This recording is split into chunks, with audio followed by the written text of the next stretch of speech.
सभी लोग प्रेम के साथ में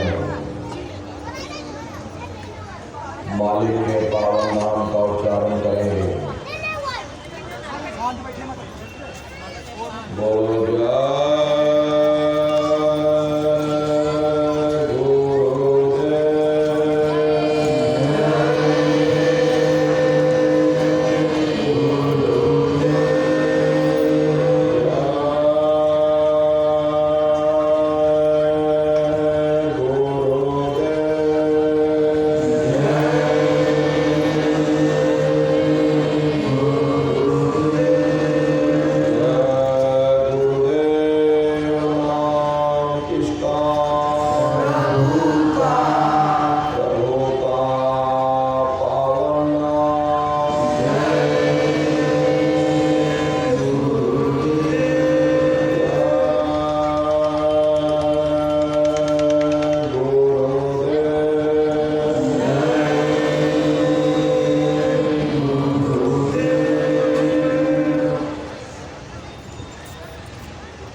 सर्वत्र विराजमान शब्द स्वरूप परम पूज्य स्वामी जी महाराज के श्री चरणों में कोटि कोटि नमन प्रणाम करते हुए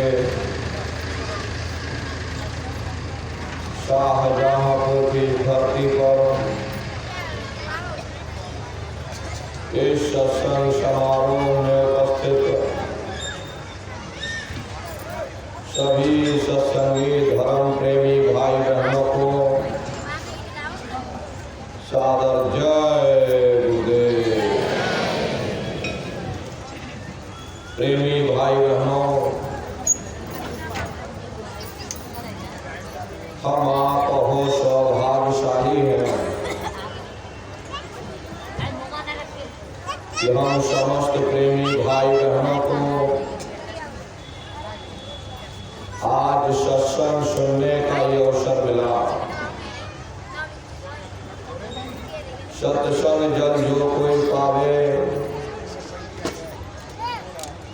मैलाई सब कट कट जावे।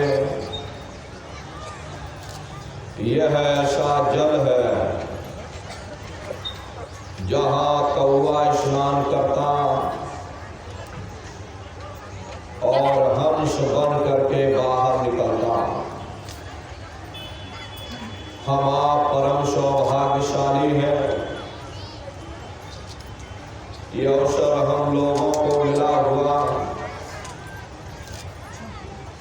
जो भी गुरु महाराज के वचन आज आपको सुनाए जाए,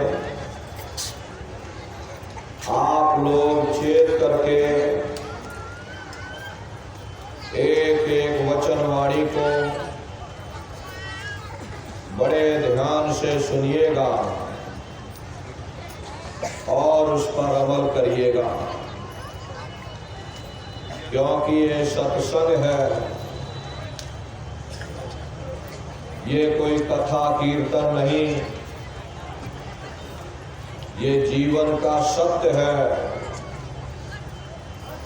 महात्माओं की अजर अमर वाणियां हैं। यदि आपने अपने ध्यान को एक चित्त हो करके वचनों को सुनने का प्रयास किया तो निश्चय ही आप अपने जीवन के लक्ष्य का पता पा जाओगे। अपनी जीवात्मा को सदा सर्वदा के लिए इस भवसागर रूपी समुद्र से पार करके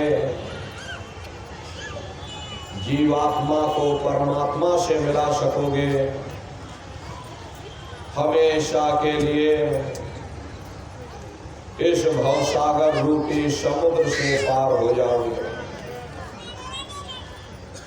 प्रेमी भाई बहनों, महात्माओं के सत्संग में कभी किसी जात और बिरादरी, किसी कौम या मजहब या किसी भी व्यक्ति विशेष की कभी कोई निंदा, चुगली, आलोचना या किसी की बुराई नहीं की जाती। यह तो बड़ी गलत बात है कि अगर हमारी अकल के मुताबिक कोई उस मालिक की भक्ति नहीं करता तो हम डंडे और तलवारें दिखाना शुरू कर देते, उसे डराना और धमकाना शुरू कर देते। हमें तो उसे प्रेम से समझाना चाहिए कि भाई इस रास्ते पर चल करके हमारा ये फायदा हुआ, अगर तुम्हारी अकल में आता है तो तुम भी इस रास्ते पर चल करके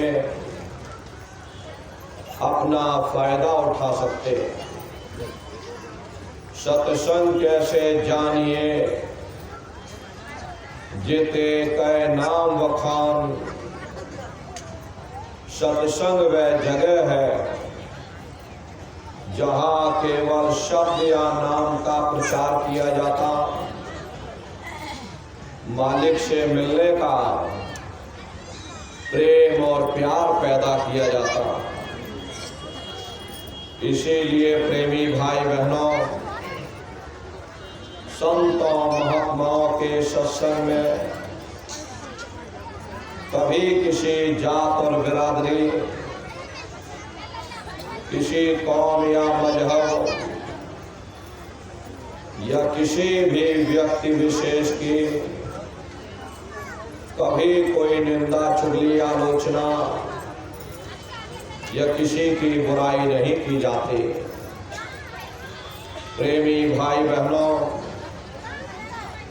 हम आप परम सौभाग्यशाली हैं। ऐसे कलकाल में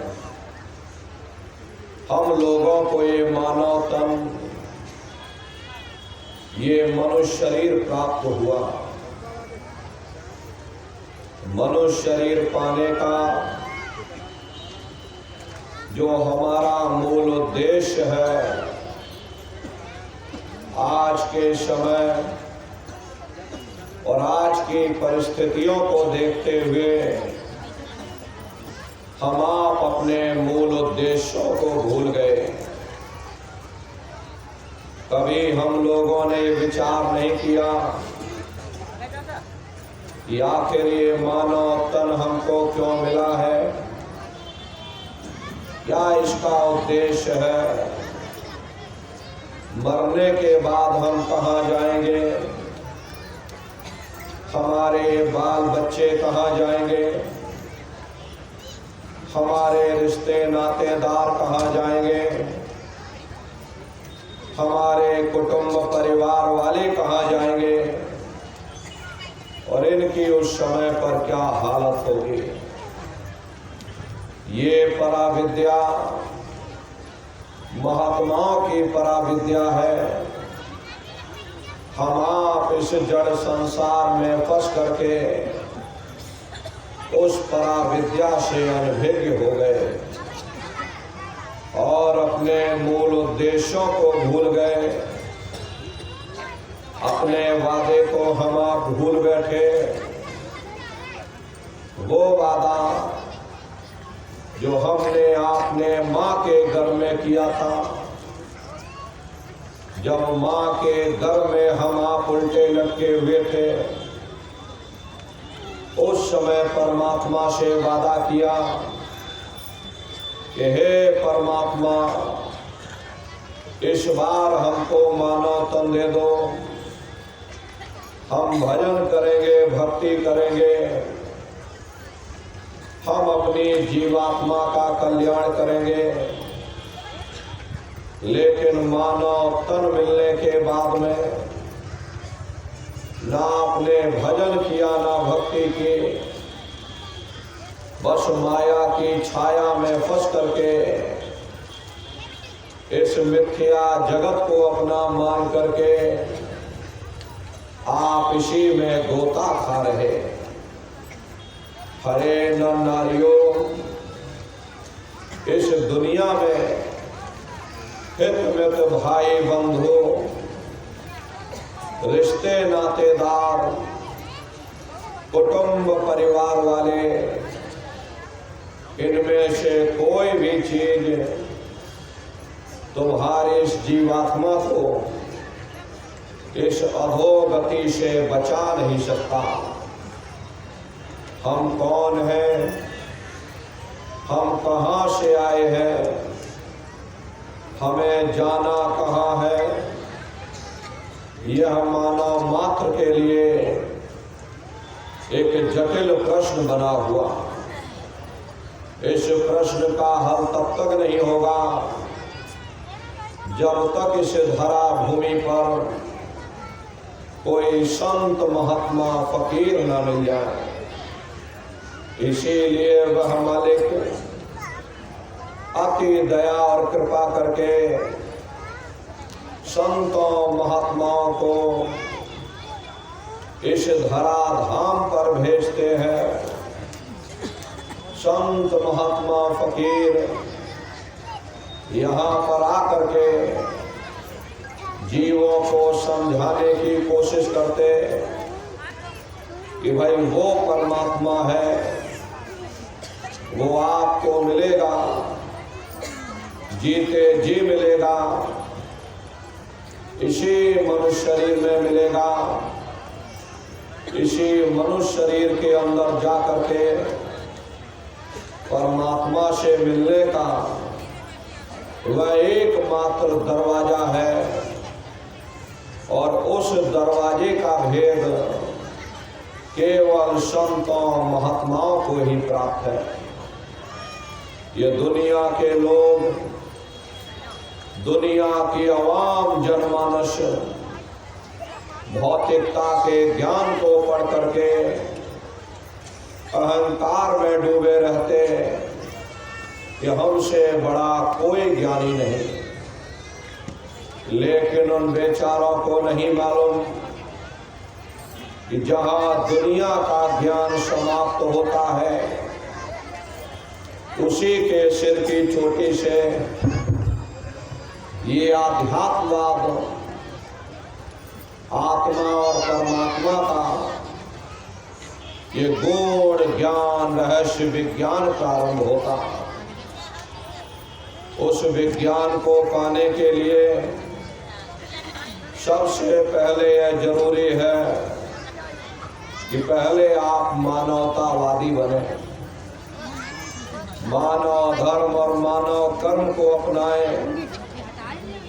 अरे मानव धर्म क्या है कि इंसान इंसान के काम आवे, एक दूसरे की निस्वार्थ भाव से सेवा करे, सत्य दया हिंसा परोपकार आदि गुणों को अपने जीवन में उतार करके और किसी संत महात्मा की खोज करके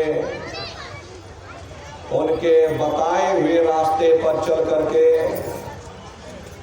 उस मालिक की भक्ति करके अपनी जीवात्मा का कल्याण करा ले, यही इंसान का सबसे बड़ा मानव धर्म है।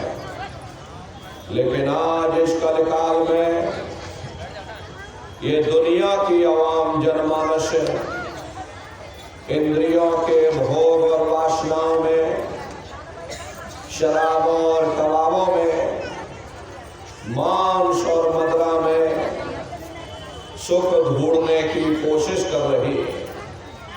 ये चरित्र पतन जैसे कार्यों को अपना करके ये आवाम जनमानस कैसे सुखी हो सकती है। पहले अपने चरित्र जैसे धन को इकट्ठा करो, क्योंकि चरित्र ही सब कुछ है, चरित्र ही मानव धर्म की पूंजी है।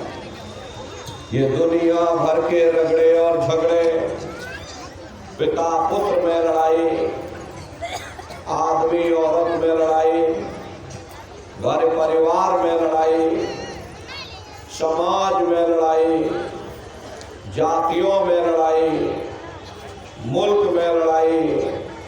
अरे नर नारियों, ये इंसानों का काम नहीं, ये हैवानों का काम है। इसलिए पहले आप इंसान बनो, चरित्रवान बनो, महात्माओं के समीप आओ। वे जो दया का प्रसाद दें उसे खुशी खुशी लेकर के अपने निज घर को जाओ, जहाँ न फिर जन्मना है और ना ही फिर मरना। इसीलिए हमारे गुरु महाराज परम संत बाबा जय गुरुदेव जी महाराज ने आवाम जनमानस के बीच में ये आवाज लगाई है, इंसानों, तुम अपने दीन ईमान पर वापस आ जाओ और इस जिस्मानी मंदिर में बैठ करके भगवान का सच्चा भजन करो, जिससे तुम्हारी ये जीवात्मा नरकों में जाने से बच जाए। अरे हम माने न माने, लेकिन संत महात्मा त्रिकालदर्शी होते, वे सब कुछ जानते हैं। अगर हम उनके वचनों को मान जाएंगे तो हम लोग बच जाएंगे, नहीं तो खाई और खंदक में जाकर गिर जाएंगे। इसीलिए अभी वक्त है उस मालिक से सच्ची प्रार्थना करने का, खुदा के सामने अपने गुनाहों की माफी मांगने का, धर्म मजहब के नाम पर लड़ने और झगड़ने का नहीं, जात और बिरादरी के नाम पर लड़ने झगड़ने का नहीं। हमने बहुत लड़ लिया, बड़े बड़े झगड़े और फसादे की, बड़ी बड़ी नुक्ताचीनी की, सिवाय नफरत के हमको क्या मिला। नफरत की ऐसी ज्वाला जली जिसमें घर जल गया, परिवार जल गया, समाज जल गई, जातियां जल गई, अब सारा देश जल उठा। इसीलिए सारी मानवता बहुत थक गई। हर कोई ऐसी छांव चाहता है जहां उसे ठंडक मिले, शांति और सुकून मिले। ये सब वहीं मिल सकते हैं जहां शांति के संदेश होते, सुकून के संदेश होते, मानव धर्म और मानव कर्म के संदेश होते। और ये संदेश केवल संत महात्मा फकीर देते हैं, जो समदर्शी होते हैं, जो समस्त जीवों के अंदर उस प्रभु के अंश को देखते हैं। ऐसे समदर्शी उन महात्माओं की खोज करो। ये मत देखना महात्मा किस जाति के हैं, महात्मा किस बिरादरी के हैं। जातियां कर्म के अनुसार बनाई गई, जन्म के अनुसार नहीं। मनुष्य की एक ही जाति है, वो है मानव जाति। और इसी मानव जामे में बैठ करके हमें उस मालिक की भक्ति करनी है। हरे नर नारियों, सुपच जात के भंगी थे, रैदास जी जात के हरजन थे, मीराबाई जात की छत्रणी थी। अगर वे सब उस मालिक को प्राप्त कर सकते हैं तो आप भी उस मालिक को प्राप्त कर सकते हैं। लेकिन बगैर महात्माओं के, बगैर मुर्शिद के कोई भी जीव इस संसार समुद्र से ना कोई पार हुआ और ना ही कोई हो सकता। समुद्र ऐसा है जिसके न इस किनारे का पता न उस किनारे का पता कोई नहीं जान सकता।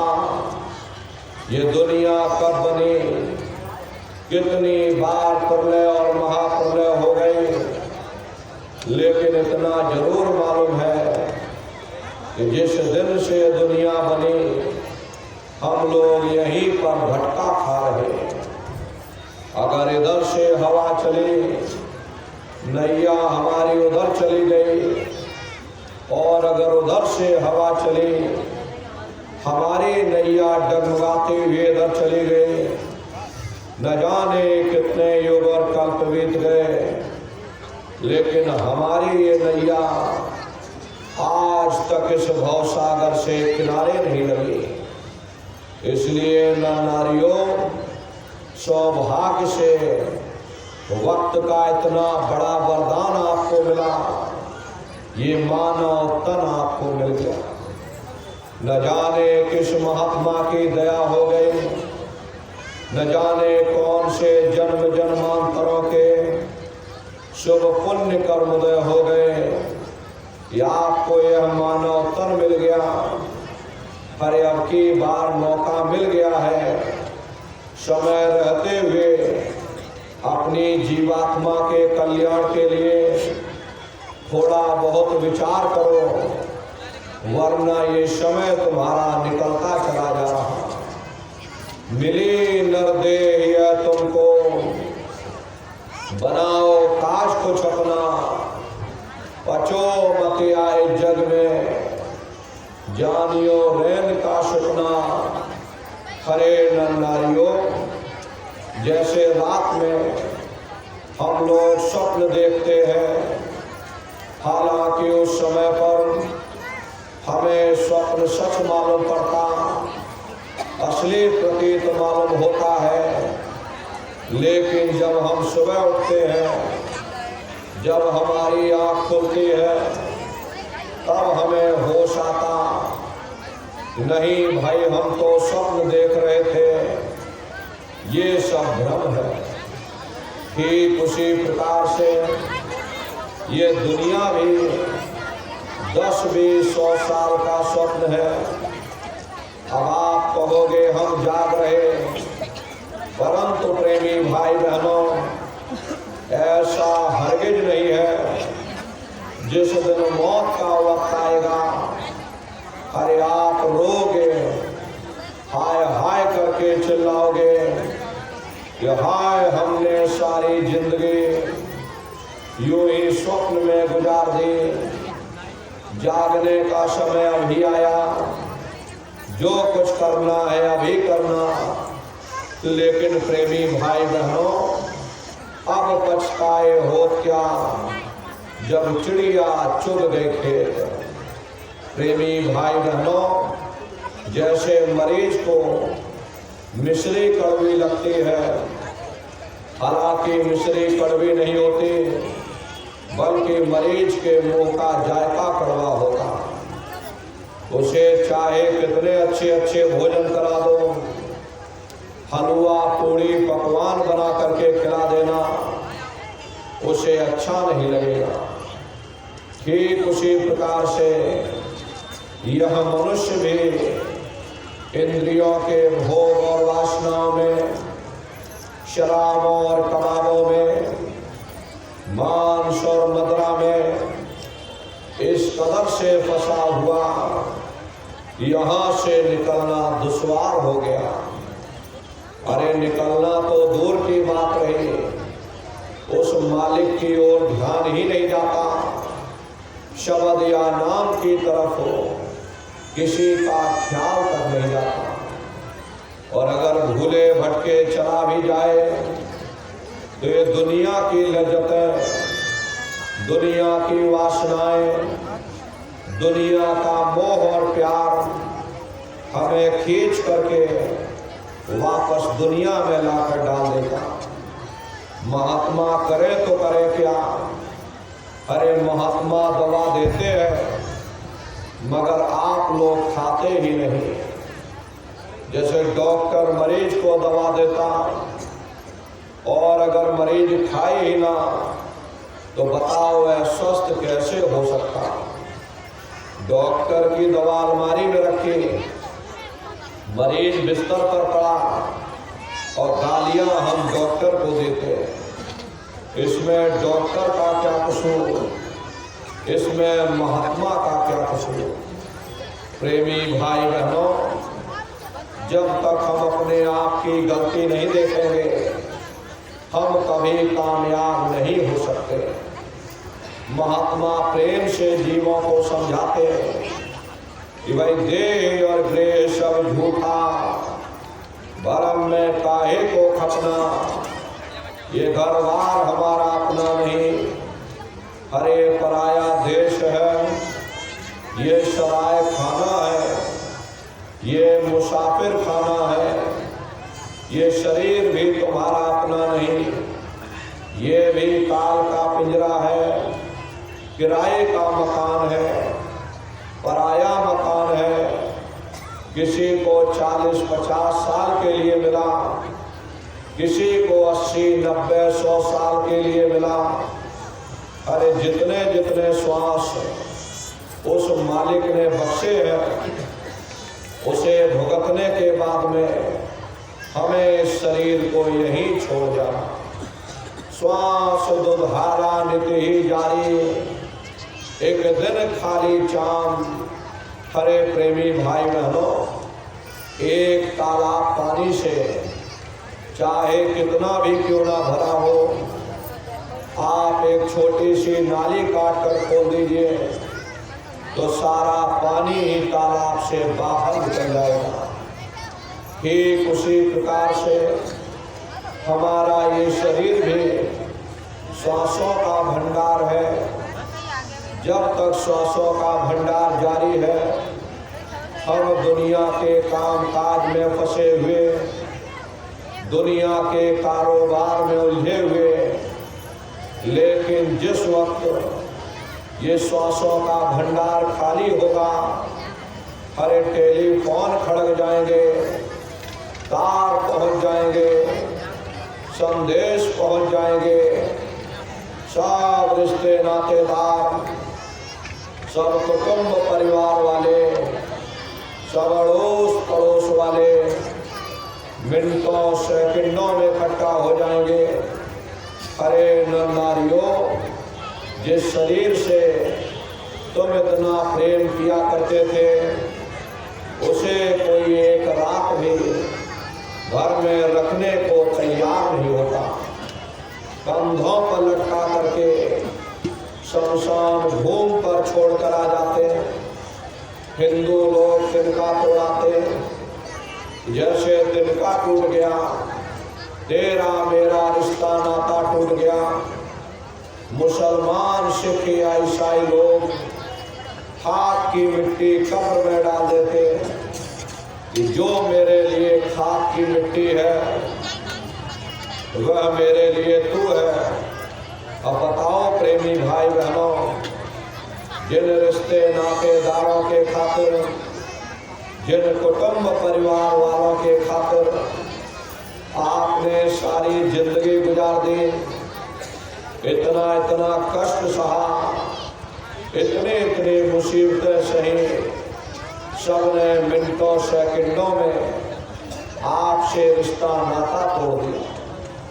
अरे बड़े बड़े राजे महाराजे सारी जिंदगी उन्होंने गुजार दी, ये किला बनाते बनाते आज उनके किलों को जाकर देखो, आज खंडहर बने पड़े हुए हैं। विश्व विजेता सिकंदर भी सारी दुनिया पर राज करने का ख्वाब देखता था, वो भी मुट्ठी खोल करके चला गया। कोई क्या साथ लेकर जाएगा? जो चीज तुम्हारे साथ में जाने वाली वह केवल परमात्मा की भक्ति है, सुरत शब्द नाम की कमाई है। इसलिए प्रेमी भाई बहनों, आप परम सौभाग्यशाली हो, ये अवसर आपको मिला हुआ। नित्य घाट पर बैठ करके सुरत शब्द नाम की कमाई करो।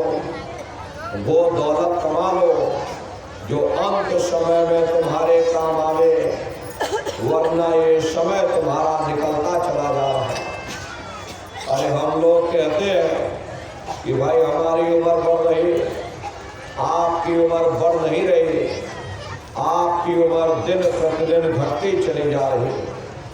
ये चंद श्वासों की पूंजी जो आपको मिली हुई है, ये दिन प्रतिदिन कम होती चली जा रही। एक समय ऐसा आएगा ये बुलबुला तुम्हारा फूट जाएगा। उस समय बड़ा भारी कष्ट होगा, मामूली पीड़ा नहीं होती। मौत के समय में घनघोर पीड़ा होती है। सहजो बाई ने लिखा है कि सहजो मौतें आईया, अंगे अंग दिया तोड़, और हिया जरे छाती फटे, उठे पीर घनघोर। गुरु महाराज सत्संग में कहते थे जैसे 1 लाख बिच्छू एक साथ हमारी जिस्म पर डंक मारे, उससे भी लाखों करोड़ों गुना ज्यादा मौत के समय में दर्द होता। जब मृत्यु आती है तो किस तरह से प्राण निकलते हैं, प्राणों के निकलने की क्या प्रक्रिया होती है, जरा उसे भी आप लोग समझ लो। देखो प्रेमी भाई बहनों, जैसे संसार में महाप्रलय आती, महाप्रलय के समय क्या होगा, सबसे पहले पूरी पृथ्वी ढह जाएगी। ये पृथ्वी पानी में घुल करके और पानी बन जाती है। मानव सृष्टि की प्रलय एक बड़ी कयामत है और शरीर की प्रलय एक छोटी कयामत है।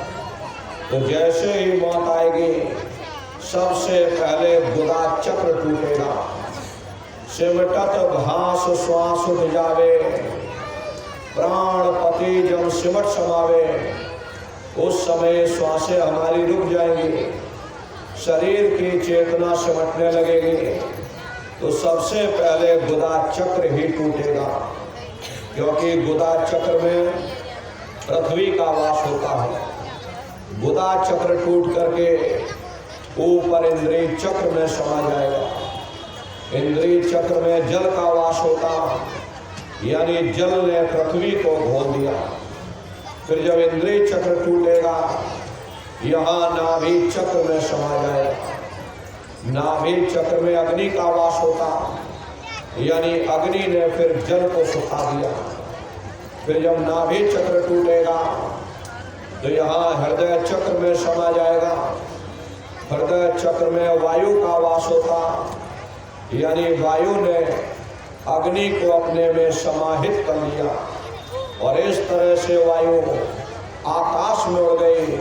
ये आंखों की पुतलियां पलट जाती हैं।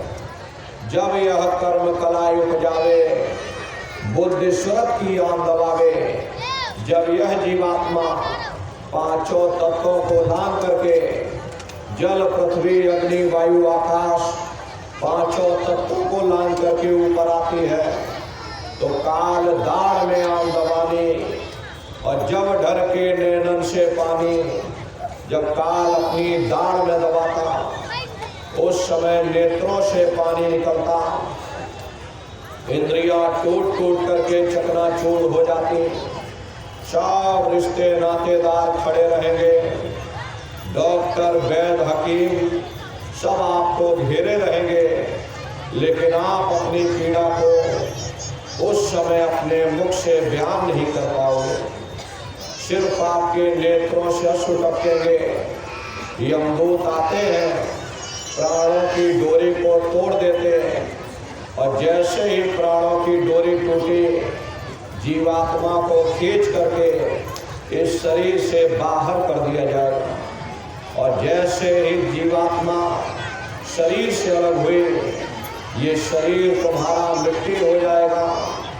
फिर इस मिट्टी को एक रात अपने घर में कोई रखने के लिए तैयार नहीं होता।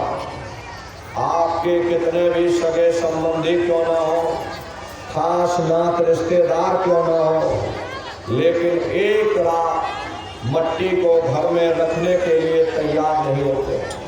कहते भाई जल्दी करो, अब इनकी शक्ल देखने में हमको डर लग रहा, इसलिए जल्दी से बाजार से कफन खरीद के लाओ, जल्दी से लकड़ियाँ खरीद के लाओ, जल्दी से चिता तैयार करो, इनको घर में से जल्दी से उठा ले जाओ, वहीं शमशान भूमि पर जला देना। जिस बिस्तर पर ये घर में पड़े रहे, ये बिस्तर भी इनका शुद्ध हो गया है, इसलिए इनका बिस्तर भी उठा ले जाओ, वहीं शमशान भूमि पर जला देना। ये जो घर में इनके कपड़े लत्ते पड़े हुए, ये कपड़े लत्ते भी इनके अशुद्ध हो गए। अब इनकी छुई हुई चीज हमको घर में एक नहीं चाहिए, इसलिए इनके कपड़े लत्ते भी उठा ले जाओ, वहीं शमशान भूमि पर जला देना। लेकिन उसने कोई सोने की अंगूठी पहनी होगी, कोई आभूषण पहना होगा, उसको धीरे से उतार कर जेब में रख लोगे, बस वही एक अशुद्ध नहीं होगा, बाकी सब अशुद्ध हो जाएगा। हरे महात्मा कहते हैं कि भाई कुटुंब परिवार मतलब का बिना धन पास नहीं जाए, ये रिश्ते नातेदार, ये कुटुंब परिवार वाले, ये सब स्वार्थ के संगी साथी हैं। हरे प्रेमी भाई बहनों, आज तुम्हारी जेब में पैसा है तो सब जैसे तैसे तुमसे रिश्तेदारियां कायम कर लेंगे। आज आपकी जेब खाली हो जाए तो बेटा बाप को बाप कहने के लिए तैयार नहीं होता। आप रोज कचहरियों में मुकदमों का हाल देखते हो। यदि किसी पिता ने बंटवारा करते समय किसी बेटे को 1000 रुपया कम दे दिया, 1 बीघा जमीन कम दे दी, तो बेटा बाप का दुश्मन बन जाता, उसे ले जाकर कचहरियों में खड़ा कर देता। अरे अपना यहाँ क्या है, ये स्वार्थ के संगी साथी, कोई आपको याद करने वाला नहीं रहता। 13 दिन बाद 13वीं मना दोगे, लड्डू पूड़ी पकवान बना करके खिला दोगे, भंडारा भी इसीलिए करोगे। वही समाज क्या कहेगा, नात रिश्तेदार क्या कहेंगे, देखो इन्होंने फलाने का भंडारा नहीं किया। तो अपने मान सम्मान को बचाए रखने के लिए आप थोड़ा बहुत खर्चा कर दोगे, फिर कोई आपको याद करने वाला नहीं रहेगा। अभी बूढ़े बुजुर्गों से पूछा जाए, क्या आपको अपने माँ बाप की याद आती है? कहेंगे भाई नहीं आती। अरे क्यों नहीं आती? तुम्हारे माँ बाप थे, तुमको पाला पोसा बड़ा किया, खुद भूखे रहे होंगे, तुम्हारा पेट पाला होगा, तुमको तुम्हारे माँ बाप की याद क्यों नहीं आती? क्योंकि तुम्हारे सामने तुम्हारे लड़के बच्चे हो गए, तुम्हारे नाती पोता पंती और संती हो गए, इसलिए तुम अपने माँ बाप की यादों को भूल गए और नई यादों में बस गए। ऐसे ही प्रेमी भाई बहनों, एक दिन सब तुमको भूल जाएंगे, कोई याद करने वाला नहीं रहेगा। जिस जात और बिरादरी के लिए तुम लड़ते और झगड़ते रहते, वही जात बिरादरी वो शमशान भूमि पर जल करके राख हो जाएगी। जिस नाम रुतबा शानो शौकत में तुम इतराते रहते हो, वही नाम रुतबा शानो शौकत वो शमशान भूमि पर जल करके खाक हो जाएगी। ये कहानी तो वहाँ समाप्त हो गई, उधर देखो क्या होता। तुम्हारी जीवात्मा को ले जाकर ऊपर धर्मराज की कचहरी में पेश कर दिया जाएगा। वहाँ पलक झपकते ही तुम्हारे अच्छे बुरे कर्मों का हिसाब किताब हो जाएगा। धर्मराज तुमको सजा सुना देंगे, ले जाओ इनको फलाने नरक में डाल दो, क्योंकि मैंने इनको मौका दिया था जब ये माँ के घर में उल्टे लटके थे, उस समय परमात्मा से रोते थे कि हे परमात्मा, एक बार मुझे मनुष्य शरीर दे दो, हम भजन करेंगे, भक्ति करेंगे, हम अपनी जीवात्मा का कल्याण करेंगे। जब परमात्मा ने तुम्हें मौका दे दिया, तुमको ये मनुष्य शरीर दे दिया और ये कह करके भेजा था कि भाई ये किराए का मकान मैं कुछ समय के लिए तुमको दे रहा हूँ, तुम इसे अपना मत समझ लेना। अगर ये तुम्हारा होता तो हमेशा तुम्हारे पास रहता। ये तुम्हारा अपना नहीं है, ये मैं तुमको दे रहा हूँ, ये किराए का मकान है, मैं कुछ समय के लिए तुमको दे रहा। तुम अपनी जीवात्मा को मेरे किराए के मकान में बैठा करके उस मालिक की भक्ति करके अपनी जीवात्मा को जगा कर अपने घर वापस पहुंचा देना। मैंने कुछ समय के लिए ये किराए का मकान तुमको दिया, जब समय पूरा होगा मैं अपने सिपाहियों को भेज दूंगा, उस समय पर तुम इस किराए के मकान को खाली कर देना। लेकिन जैसा साफ सुथरा मैंने तुमको ये किराए का मकान दिया, वैसा साफ सुथरा तुम मुझको वापस कर देना। लेकिन इस किराए के मकान में बैठ करके इन्होंने अच्छे बुरे कर्म कर डाले, कर्मों के भंडार इसमें भर दिए, मेरे मकान को इन्होंने गंदा कर दिया, इसलिए कर्मों की सजा इनको मिलेगी। ले जाओ इनको फलाने नरक में डाल दो। अब महात्मा कभी झूठ नहीं बोलते।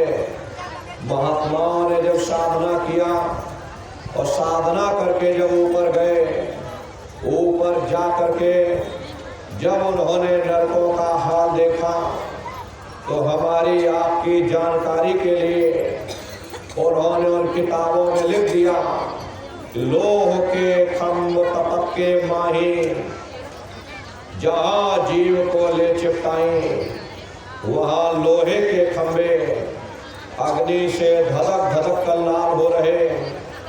ऐसे खोटे जीवों को उन खंभों में चिपटाया जाता, जीव हाय हाय करके तड़पता है। तड़प तड़प जीव जुल्म बुखारी, तपत खम्भ दुखी उपजे भारी। असहनीय वेदना होती है, असहनीय दुख दर्द होता, जीव वहाँ रोता चिल्लाता रहता, वहाँ कोई तुम्हारी पुकार सुनने वाला नहीं, कोई तुम्हारी दर्द भरी आवाज को सुनने वाला नहीं। अरे नर नारियों, ये दुर्दशा क्यों हो गई? क्योंकि हम लोग मनमुखी हो गए, मन के कहे पर चलने लगे।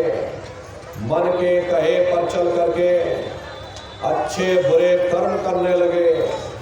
कर्मों का ये जखीरा अंबार के अंबार हमने अपने सिर पर लाद लिए, आज उन्हीं कर्मों का भोग पा रहे। अरे महात्मा कहते हैं कि भाई नरक अनेक अनिवार है, कहाँ लग कहो बखान, दुख भोगते हजीव जो जाने जो भोग समान।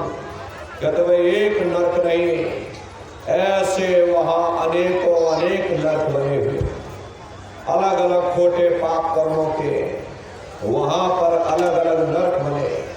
ये जीव अपने अपने कर्म के अनुसार अनंतों अनंत युगों तक, वर्षों की बात नहीं कर रहे, अनंतों अनंत युगों तक जीव नरकों की यातनाएं भोगता रहता।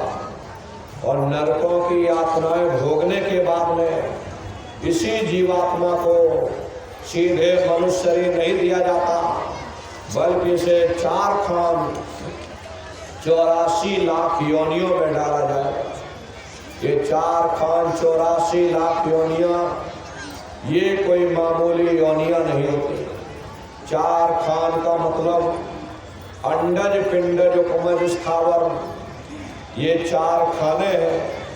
पहली श्रेणी पेड़ पौधों की आती है, जिनके अंदर पानी का तत्व मौजूद होता।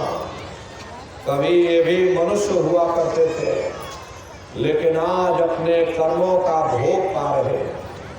दूसरी श्रेणी कीड़े मकोड़ों की आती है, जिनके अंदर पृथ्वी और अग्नि का तत्व मौजूद होता। तीसरी श्रेणी पंछियों की आती है। चौथी चौपाए जानवरों की आती है। ये 4 खाने हैं, इनकी अलग अलग कुल 84 लाख योनियां हैं। अब आप पेड़ पौधों को देखो तो यूकेलिप्टस का पेड़ अलग है, नीम का पेड़ अलग है, पीपल का पेड़ अलग है। ऐसे अलग अलग प्रजातियों के कीड़े मकोड़े, अलग अलग प्रजातियों के पशु पंछी, कुल मिलाकर 84 लाख योनियां हैं। हम दुनिया के जीव नरकों की यातनाएं भोगने के बाद में फिर लाखों लाख वर्षों तक 84 लाख योनियों में भटकते रहते हैं। अरे मामूली कष्ट नहीं होता, 84 लाख योनियों में बड़ा भारी कष्ट होता है।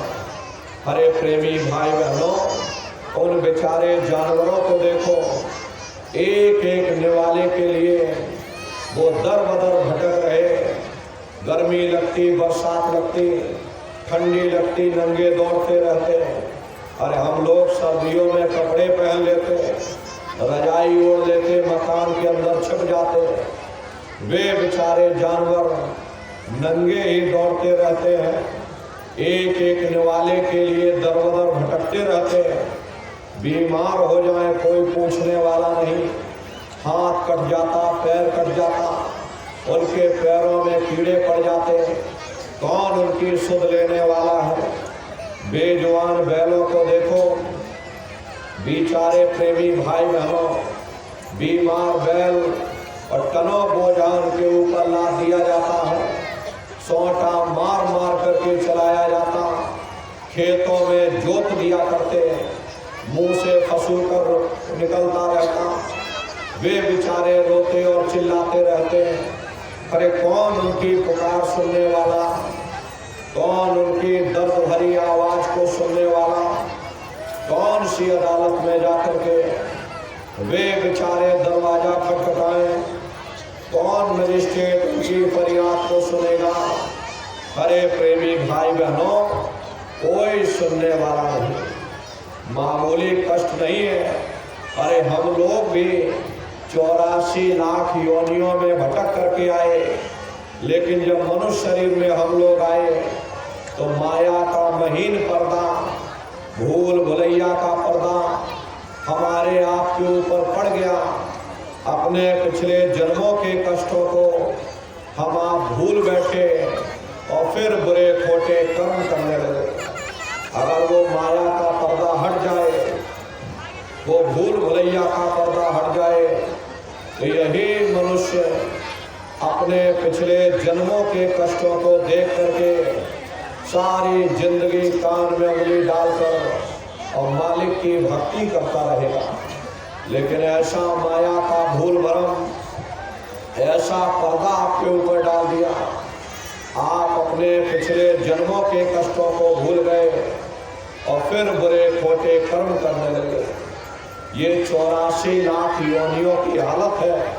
प्रेमी भाई बहनों, हम दुनिया के जीव नरकों की यातनाएं भोगने के बाद में फिर लाखों लाख वर्षों तक इन 84 लाख योनियों में भटकते रहते। अरे कई जन्म भय कीट पतंगा, कई जन्म भय मीन कुरंगा, कई जन्म पंखी सर्पोयो, कई जन्म है वर वृक्ष जोयो, मिल जगदीश मिलन की बरिया, चिरंकार यह देश सजरिया। करोड़ों युगों से कभी कीड़े पतंगों की योनि में, कभी पेड़ पौधों की योनि में, कभी पशु और पंछियों की योनि में भटका खाते। 84 लाख योनियों की सबसे जो आखिरी योनि होती है वो गाय और बैल की योनि होती है। गाय स्त्री का रूप लेती है और बैल पुरुष का रूप लेते हैं। ये 84 लाख योनियों की सबसे आखिरी योनि है। उसके बाद तब जा करके हम लोगों को दोबारा ये मनुष्य शरीर प्राप्त होता। इसीलिए कहा गया बड़े भाग्य मानुष तन पाया, बड़े सौभाग्य से हमको ये मानव तन मिला। बड़े से बड़े देवी देवता भी इस मानव तन को पाने के लिए तरसते हैं, क्योंकि इन 84 लाख योनियों से, उन नरकों से निकलने का केवल एक ही रास्ता है, वह केवल मनुष्य का शरीर है। इसी मनुष्य मंदिर में बैठ करके हम परमात्मा की भक्ति कर सकते हैं। इसीलिए संतों महात्माओं ने इस पंच भौतिक शरीर को सच्चा हरि मंदिर कहकर याद किया कि हरि मंदिर यह शरीर है, ज्ञान रतन प्रकट होए, ये असली हरि मंदिर है। जब भी वो परमात्मा मिलेगा इसी हरि मंदिर के अंदर मिलेगा। इसी पंच भौतिक शरीर को ईसा मसीह साहब ने टेम्पल ऑफ लिविंग गॉड यानी जिंदा खुदा का मंदिर कहकर याद किया। इसी पंच भौतिक शरीर को मुसलमान फकीरों ने कुदरती काबा कहकर याद किया। ये असली कुदरती काबा है। खुदा का दीदार जब भी होगा इस कुदरती काबे के अंदर जाकर होगा। बाहर से आज तक न कभी किसी को परमात्मा मिला, न भविष्य में कभी मिल सकता। यही कबीर साहब ने लिखा कि जो तिल माही तेल है, जो चकमक में आग, और तेरा साईं तुझ में, और जाग सके तो जाग। जिस तरह तिल में तेल होता, पत्थर में अग्नि होती, ठीक उसी तरह से वो मालिक हरेक के घट घट में, हरेक के वजूद के अंदर बैठा हुआ। यही आपकी धर्म पुस्तकों में भी लिखा है कि अरे मोको कहाँ ढूंढे रे बंदे, मैं तो तेरे पास में, और ना तीरथ में ना मूरत में, मैं तो हूँ विश्वास में। ना मैं तीरथ में मिलूंगा, ना मैं मूरत में मिलूंगा, ना अन्य किसी कर्मकांड में मिलूंगा। मैं जब भी मिलूंगा तो मैं तुम्हारे अंदर मिलूंगा। प्रेमी भाई बहनों, इन बाहरी कर्मकांडों से न कभी किसी को परमात्मा मिला, न भविष्य में कभी मिल सकता। चाहे लाख जप करो, चाहे लाख तप करो, चाहे लाख व्रत और उपवास कर लो, प्रेमी भाई बहनों, व्रत या उपवास करने से शरीर हल्का होता है, काया निरोगी रहती है।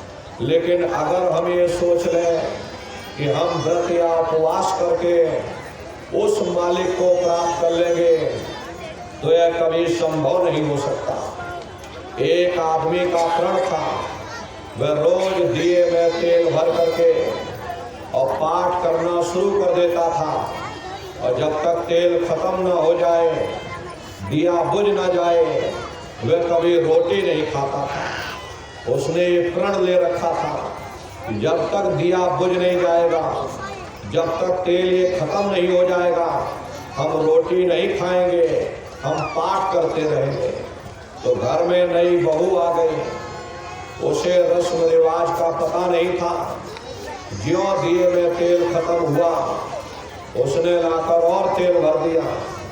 आदमी बेचारा भूखा प्यासा, करे तो करे क्या, अब दिया जल रहा, प्रण जो ले रखा था लगा फिर से पाठ करने, और फिर जैसे ही तेल खत्म होने को आया, उसने लाकर और तेल भर दिया। आदमी भूख से व्याकुल उठा, अंत में थक हार करके दिया बुझाकर रोटी खाने लगा। ये हाल है पाठ करने वालों का। कहने का मतलब ये है कि दुनिया ऐसे ऐसे रस्म रिवाज में फंसी हुई है। कोई सिद्ध बना बैठा, कोई नाथ बना बैठा, कोई देवी देवताओं का अवतार बना बैठा। ये सब काल का धोखा है। काल ने सारे जगत के जीवों को इसी धोखे में फंसा रखा। देखो चरित्र काल कर्ता का, कोई सिर कोई पैर रुधान। देखो काल ने कितना बड़ा धोखा दे दिया। किसी को हाथों से बहा दिया और किसी को पैरों से बहा दिया। वाल्मीकि जी महाराज ने राम के पैदा होने के 10,000 साल पहले ही पूरी रामायण बनाकर रख दी थी कि भाई तुम्हारे अंदर राम है, तुम्हारे अंदर रावण है, सब कुछ तुम्हारे अंदर है। काल भगवान ने देखा, इसने तो पर्दा ही फाड़ दिया, मेरा भेद उजागर कर दिया। उन्होंने बड़ी होशियारी के साथ बाहर राम बना दिए, बाहर ही रावण बना दिया, ताकि कोई अंदर ना ले पाए, सब बाहर ही बाहर भटकते रह जाए। भटक भटक भटकाया सब जगह, कोई न लगे ठौर ठिकान। काल ने सारे जगत के जीवों को बाहर ही बाहर भटका दिया। अरे किसी को पानी में, किसी को पत्थर में, किसी को मंदिर में, किसी को मस्जिद में, किसी को कंकड़ में, किसी को पत्थर में, किसी को देवालय और शिवालय में, किसी को गंगा में, किसी को जमुना में, किसी को पीपल में, किसी को पाकड़ में। अरे प्रेमी भाई बहनों, इन बाहरी कर्म कांडों से कभी किसी को मुक्ति प्राप्त नहीं हो सकती। लोमश ऋषि और ब्रह्मा का संवाद आपकी धर्म पुस्तकों में आता है। ये जगत के जीव जितने आप लोग कर्म कांडों में फंसे हुए, आप लोग बड़े ध्यान से सुनिएगा। हम कोई अपनी बात नहीं कह रहे और ना ही हम किसी पूजा या अर्चना का विरोध कर रहे। ये आपकी धर्म पुस्तकों में लोमश ऋषि और ब्रह्मा का संवाद आता है, उसी का आपको अर्थ बताया जा रहा है। लोमश ऋषि ब्रह्मा के पुत्र माने जाते थे। लोमश ऋषि अपने पिता से यानी ब्रह्मा से पूछते हैं कि पितु से पूछ मुक्ति की बाता और गंगा का फल कहो विधाता। कि हे पिताजी, मुक्ति कैसे मिलेगी, क्या किया जाए, कैसे किया जाए, जरा आप हमको दया कृपा करके समझा दो कि हमें मुक्ति कैसे प्राप्त होगी। तब लोमश ऋषि के पिता यानी ब्रह्मा जवाब देते हैं कि गंगा का फल भाग सुनाई और गंगा आदि मुक्त की दाई। कि हे लोमश ऋषि, तुम जाओ जाकर गंगा जी में स्नान करो। जो कोई गंगा में स्नान करेगा उसे शहर में मुक्ति मिल जाएगी। जाओ तुम यह काम करो, तुम्हें सहजता से यानी सरलता से तुम्हें मुक्ति मिलेगी। तब लोमश ऋषि जवाब देते हैं कि सहस एकादश गंगा नहाया, जासे जौन मोक्षता पाया। कि हे पिताजी, मैंने सहस्त्रों वर्षों तक यानी हजारों हजार वर्षों तक गंगा जी में स्नान किया, बड़ी श्रद्धा और आस्था के साथ में गंगा जी में डुबकी लगाई, लेकिन मुझे फल क्या मिला? जब मेरी मृत्यु हो गई, मुझे मक्ष की योनि में, मक्ष कहते हैं मछली को, यानी मुझे मछली की योनि में डाल दिया। अनेक जीव मार में खाया, ऐसे बहुत बहुत दुख पाया। जब मुझे मछली की योनि मिल गई तो अनेकों अनेक जल के जीवों ने मुझे मार मार करके खाया। मुझे कितनी तकलीफ हुई, कितनी मुझे पीड़ा हुई, इसका मैं वर्णन नहीं कर सकता। और हे पिताजी, एक नहीं जय जय तीरथ सबय नहाए, जल जीव जौनि माहि भरमाए।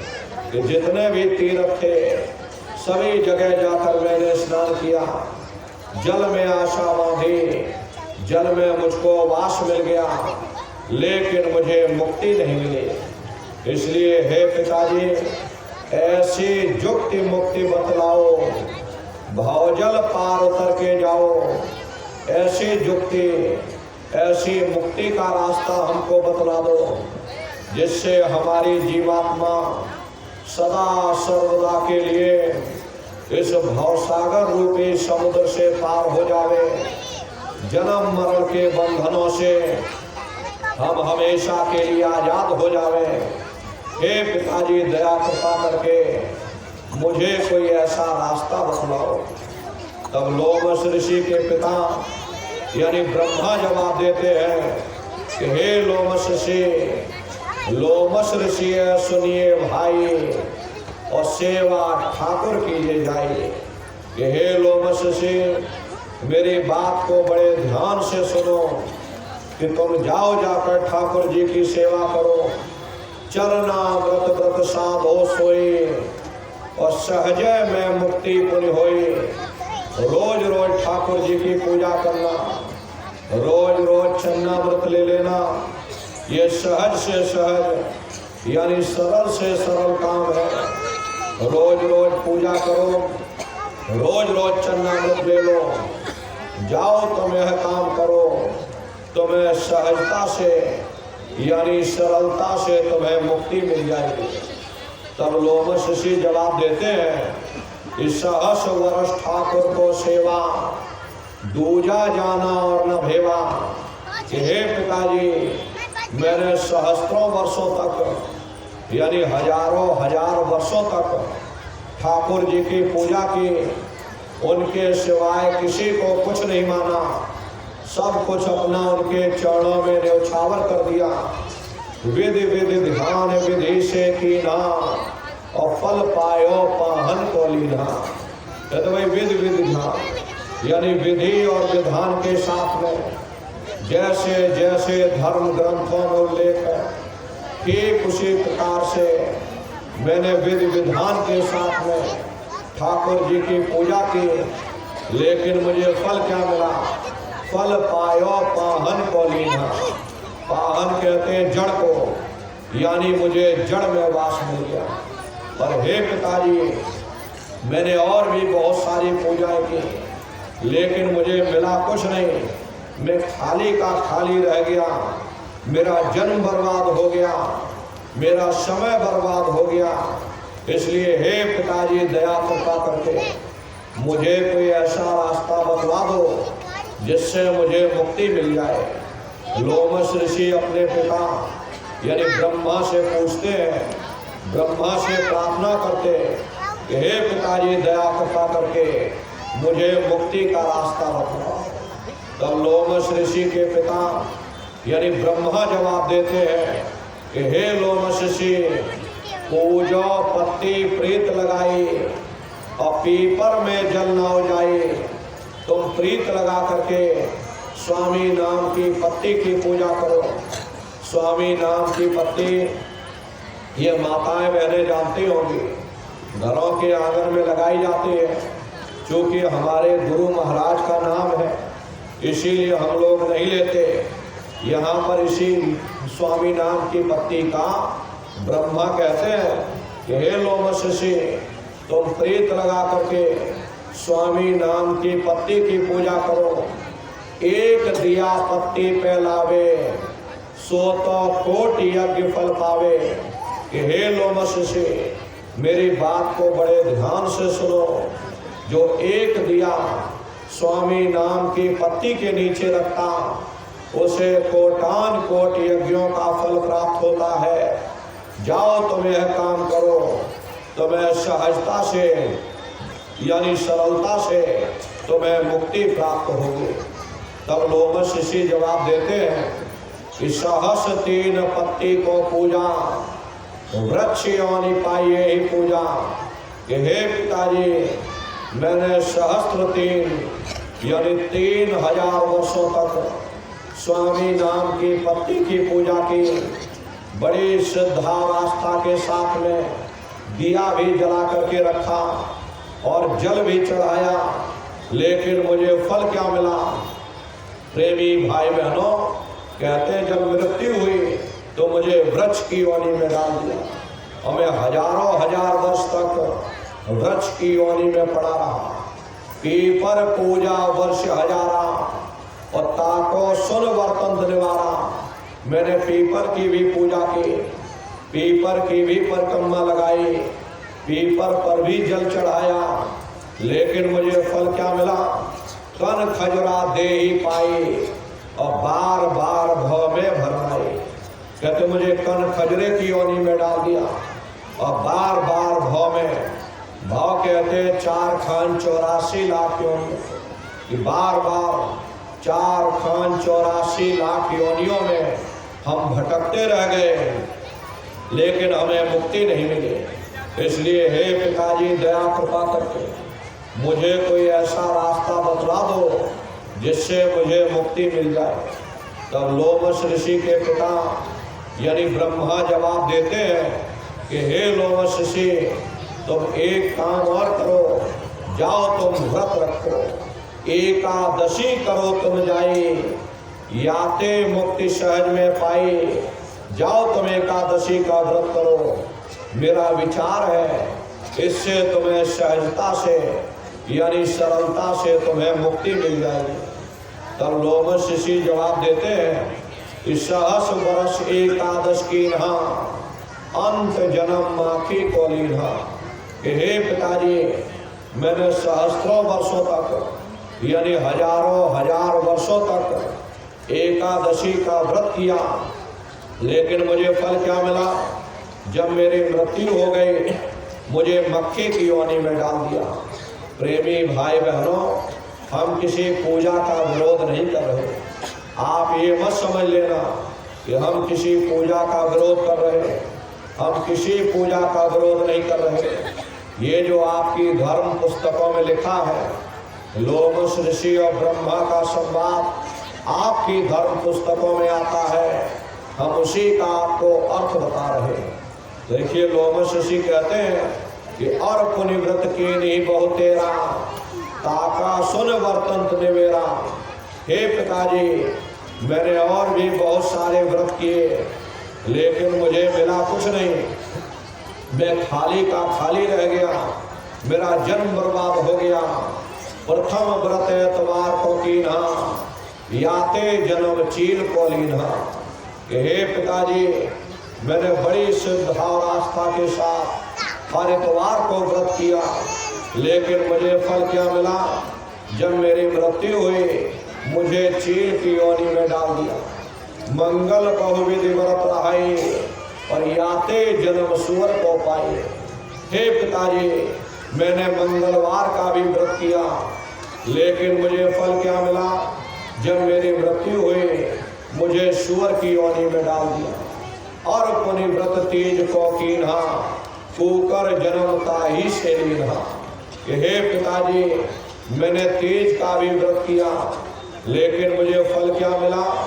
जब मेरी मृत्यु हो गई मुझे कुत्ते की योनि में डाल दिया गया। और परदोष नेम से कीन्हा और खर को जन्मता ही से लीन्हा। कहते हुए बड़े नियम और संयम के साथ, जैसे जैसे धर्म ग्रंथों में उल्लेख है, ठीक उसी प्रकार से बड़े नियम संयम के साथ मैंने परदोष व्रत भी किया, लेकिन मुझे फल क्या मिला? जब मेरी मृत्यु हो गई मुझे खर की योनि में, खर कहते गधे की योनि में डाल दिया गया। इसमें से निकाला उसमें डाल दिया। अब उसे आप सजने संवारने में लग गए, तब तक ले जाकर दूसरे खोल में डाल दिया। फिर उसे आप सजने संवारने में लग गए, तब तक ले जाकर तीसरे खोल में डाल दिया। फिर उसे आप सजने संवारने में लग गए। ऐसे ही वो मदारी नचाता रहता और आप बंदर की तरह नाचते रहते। नौमी व्रत अष्टमी की ना, याते जन्म घूस को लीन्हा। हे पिताजी, मैंने नौमी अष्टमी का भी व्रत किया, लेकिन मुझे फल क्या मिला? जब मेरी मृत्यु हो गई मुझे घूस की योनि में डाल दिया। अंत में लोमश ऋषि कहते हैं कि और पुनि व्रत करे झार बनाई, पर मुक्ति हमने नहीं पाई। बड़े साफ शब्दों में लोमश ऋषि ने जवाब दे दिया कि हे पिताजी, मैंने और भी बहुत सारे व्रत किए, लेकिन मुझे मुक्ति नहीं मिली। मैं खाली का खाली रह गया, मेरा जन्म बर्बाद हो गया, मेरा समय बर्बाद हो गया, लेकिन मुझे मुक्ति नहीं मिली। इसलिए हे पिताजी, दया कृपा करके मुझे कोई ऐसा रास्ता बतला दो जिससे मुझे मुक्ति मिल जाए। तब लोमश ऋषि के पिता यानी ब्रह्मा जवाब देते हैं कि हे लोमश ऋषि, पुण्य गौ का सबसे भारी, याते मुक्ति होए विचारी। मेरा भी विचार है कि तुम जाओ, जाकर दान पुण्य करो जाकर, और दान पुण्य में सबसे बड़ा पुण्य गौदान माना जाता। जाओ तुम गौदान करो जाकर के, तुम्हें सहजता से यानी सरलता से तुम्हें मुक्ति मिल जाएगी। तब लोमश ऋषि जवाब देते हैं कि गौदान की ना बहुत तेरा, जन्म मिला जो बकरी केरा।